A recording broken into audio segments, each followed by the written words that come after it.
De leefbaarens in de dwarpen aanpakken, dat is het doel van Kansen in Kernen. Het wie lastig om de 23 miljoen euro die ervoor nodig wie bij elkaar te krijgen. Maar het is slagen. En daar bent de provincie en de twee gemeenten blij mee.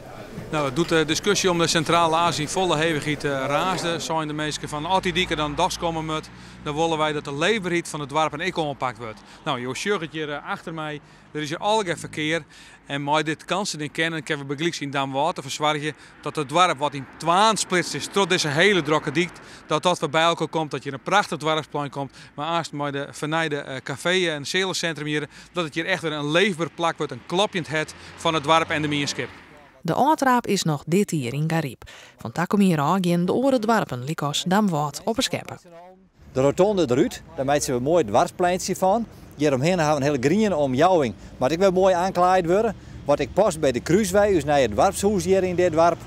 En zo wordt het weer een leef- en wenomjouwing van en voor de mensen. Maar was zodanig dat verkeer er del kan, vrachtverkeer er terug, maar dat moet we gewoon terug kennen. Er kwam nogal wat verkeer door de dwarpen. Terug Damwaard biegelieks al 10.000 auto's daags. Dat werd door het onlezen van de centrale as de helft minder. Aan de ene kant mooi, zei het dwarpsbelang.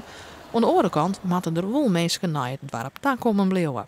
We vinden het een goed plan, maar we pleiten er wel voor wat ik maar Damwaard maar wel een mooie dik houden, een functionele dik, maar het moet zeker net een stille dik worden, maar alle ballonbakken met een beetje omheen slaan, maar het moet wel voor het geheel, voor het verkeer bevorderend wijzen en het moet de boel net zien houden. Daar pleiten we ook griezelijker voor. Nevens de provincie hoeven ze daar geen zwaar over te maken.